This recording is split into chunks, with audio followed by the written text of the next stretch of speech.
Ixenhabó, Abururucadisho, Radiolorô, Xaridô. Amém. Olá, meus irmãos.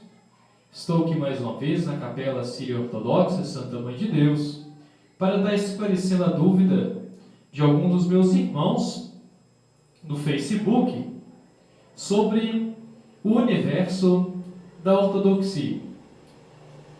Então é o seguinte, meus irmãos. Para aqueles navegadores de primeira viagem, a primeira coisa que eles têm que saber é que existe dois ramos da ortodoxia que são separados um do outro. O primeiro ramo da ortodoxia são chamados igreja pré-calcedoniana, que são aquelas igrejas que não aceitaram o concílio de Calcedônia no ano 451. Foi o primeiro cisma da cristandade. As igrejas pré-calcedonianas, então, foi as primeiras igrejas a se declararem ortodoxas, a romper com alguns patriarcados orientais que se mantiveram em comunhão com a Igreja de Roma, aceitando o concílio de Calcedônia. E o outro ramo da ortodoxia são chamadas igrejas bizantinas, que são aquelas igrejas que aceitaram o concílio de Calcedônia no ano 451, se mantiveram em comunhão plena com Roma até o ano de 1054, que aí sim o Oriente rompe de modo definitivo com a Igreja Ocidental, com a Igreja Romana. Então, meus irmãos, existem esses dois ramos da ortodoxia. As igrejas pré-calcedonianas, que rompeu no ano 451, no concílio de Calcedônia, e as igrejas bizantinas.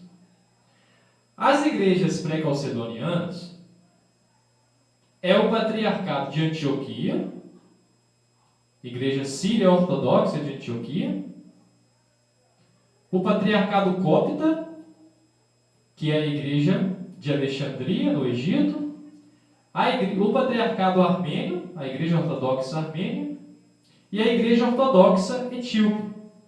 São 4 patriarcados que aceitam 3 concílios: o concílio de Constantinopla, o concílio de Éfeso e o concílio de Nicéia. As igrejas bizantinas, ortodoxas bizantinas, aceitam 7 concílios ecumênicos. Então, meus irmãos, por que existe 2 ramos na ortodoxia? Por que o Oriente se dividiu no concílio de Calcedônia? Este concílio de Calcedônia, ele foi convocado para combater a heresia nestoriana do bispo Nestório, um bispo do patriarcado de Constantinopla, que defendia o quê? Que em Jesus havia 2 pessoas, uma pessoa divina e uma pessoa humana. Então o concílio de Calcedônia foi convocado para combater aí esta heresia de Nestório. Então foi convocado todos os patriarcados, todos os bispos dos 5 patriarcados: patriarcado de Roma, de Antioquia, de Jerusalém, de Alexandria, de Constantinopla.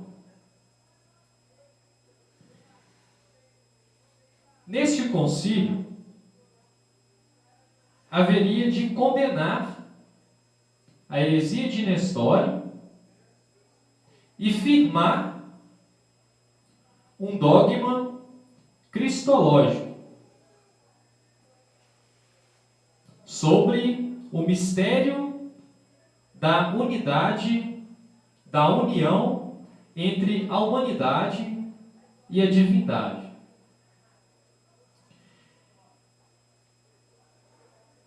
Neste concílio de Calcedônia, reuniu todos os cinco patriarcados, que, como sabemos, localizado em territórios diferentes, etnias diferentes, língua, dialeto diferente e escolas teológicas com vertentes diferentes. Então nós tínhamos aquelas igrejas com o dialeto aramaico,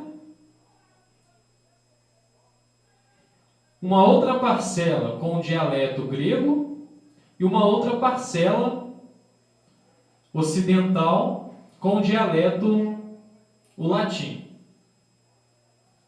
Então todas essas igrejas, elas iam com as suas ideias teológicas para serem discutidas no concílio, cada um com a sua língua e com o seu dialeto.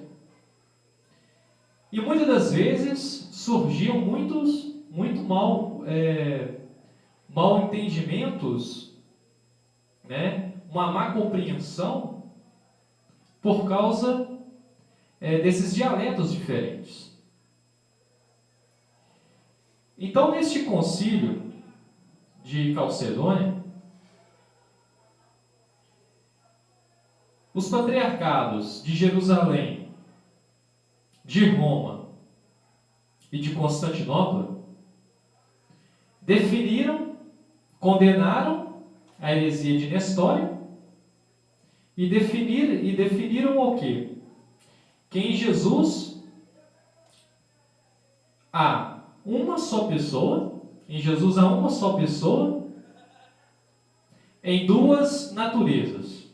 Uma natureza divina e uma natureza humana.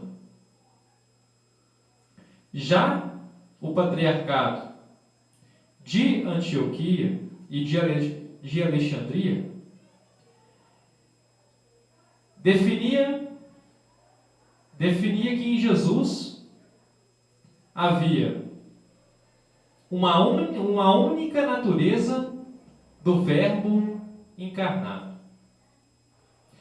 E nesta única natureza contém a humanidade e a divindade de Jesus de maneira perfeita. Mas neste mesmo contexto do concílio de Calcedônia, havia um monge da igreja do patriarcado de Constantinopla chamado Eutiques, que defendia o monofisismo, que em Jesus há uma única natureza divina. E a natureza humana de Jesus teria sido absolvida pela natureza divina. Então houve uma confusão entre a posição do patriarcado de Antioquia e do patriarcado de Alexandria, sugerindo que a formulação cristológica desses dois patriarcados estaria se configurando em monofisismo. E por causa disso, desse mal entendido, nas fórmulas que cada escola teológica usou, houve essa primeira cisão, essa primeira rachadura no cristianismo. E as igrejas, e o patriarcado de Antioquia, e o patriarcado de Alexandria, e o armênio, sobreviveram, podemos dizer, por um milagre. Porque essas igrejas elas foram muito perseguidas. Houve muitos mártires. E por muito tempo, as igrejas pré-calcedonianas foram taxadas injustamente de monofisitas e de hereges e de cismáticos. Mas então, meus irmãos, o que eu quero deixar claro para vocês é que as igrejas ortodoxas pré-calcedonianas sempre rejeitou o monofisismo. Nunca foram aceitas por essas igrejas esta doutrina. A doutrina que foi proposta pelo Patriarcado de Antioquia e pelo Patriarcado de Alexandria foi a doutrina do miafisismo,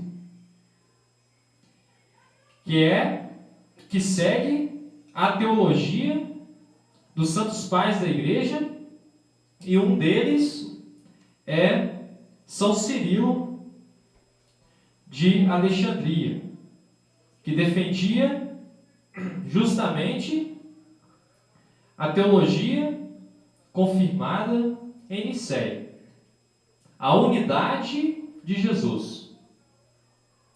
Em Jesus há uma única natureza do Verbo encarnado. Ou seja, nesta única natureza de Jesus, contém de maneira perfeita a humanidade e a divindade,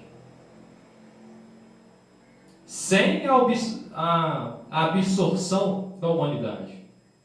Nesta única natureza está intacta a humanidade e a divindade de Jesus, sem confusão, sem fusão, sem separação e sem mescla. O que eu quero explicar para vocês, então, é isso. É que não existe uma fórmula perfeita para descrever este mistério da união entre a divindade e a humanidade. Existe o quê? Uma fórmula mais adequada. Mas não existe uma fórmula perfeita para descrever o mistério. Não existe. Então, quando as igrejas pré-calcedonianas colocou a fórmula do miafisismo, seria justamente para negar a heresia de Nestório, que em Jesus teria uma pessoa divina e uma pessoa humana. Então, as escolas de Antioquia e Alexandria queriam reafirmar a unidade ontológica de Jesus. A unidade ontológica da humanidade com a divindade. Então, a fórmula cristológica das igrejas pré-calcedonianas, ela foca mais a unidade ontológica da divindade e da humanidade de Jesus. Já a fórmula bizantina e da igreja romana, ela é uma fórmula que foca mais na distinção da humanidade da divindade. É uma fórmula que foca mais a dualidade da humanidade e da divindade. Mas nenhuma das duas fórmulas elas são perfeitas. Muito pelo contrário, elas se complementam. Então é uma injustiça muito grande pessoas de outras confissões, sem conhecimento, acusarem, falarem pela nossa igreja, sem saber, ou se não de má fé. Então, meus irmãos, quero estar colocando para vocês também alguns documentos da nossa igreja sobre doutrina oficial das igrejas pré-calcedonianas.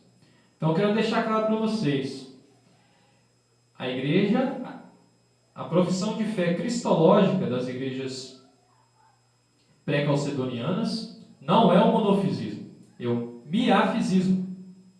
Apesar que o termo etimológico de monofisismo e miafisismo sejam praticamente o mesmo, o termo no sentido etimológico da palavra, mas o sentido conceitual e teológico das duas palavras são diferentes.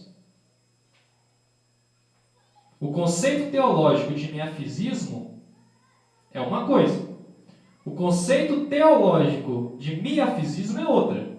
As palavras no sentido delas mesmas, etimologicamente, pode ser os mesmos, mas o conceito teológico por trás da palavra é outro. Por isso é preciso sentir com a igreja, conhecer a teologia da igreja, e não se basear apenas na etimologia da palavra. Eu estou aqui com o tratado de declaração conjunta do Papa João Paulo II com o patriarca Inácio Zaca I.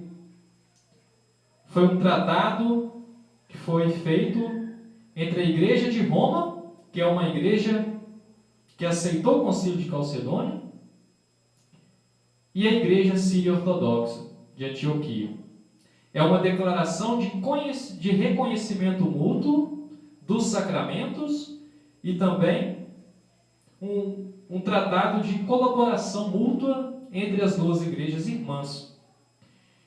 E neste tratado vem afirmar justamente isso: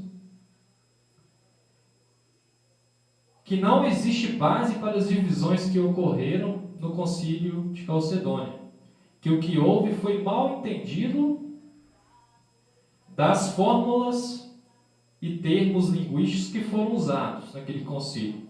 Então, eu vou estar lendo um parágrafo aqui para vocês.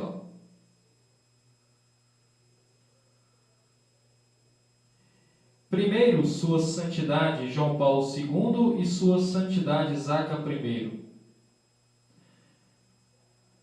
As duas igrejas em confessar a fé formulada pelo Concílio de Nicéia em 325 d.C., conhecido como Credo Niceno-Constantinopolitano. Elas concluem hoje que as confusões e divisões que ocorreram entre as duas igrejas nos séculos seguintes em nada prejudica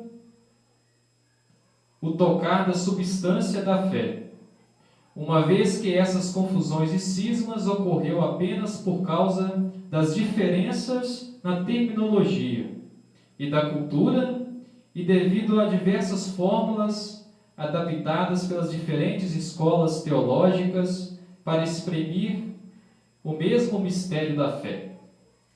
Consequentemente, nós encontramos hoje nenhuma base real para as divisões e cismas tristes que ocorreu entre nós.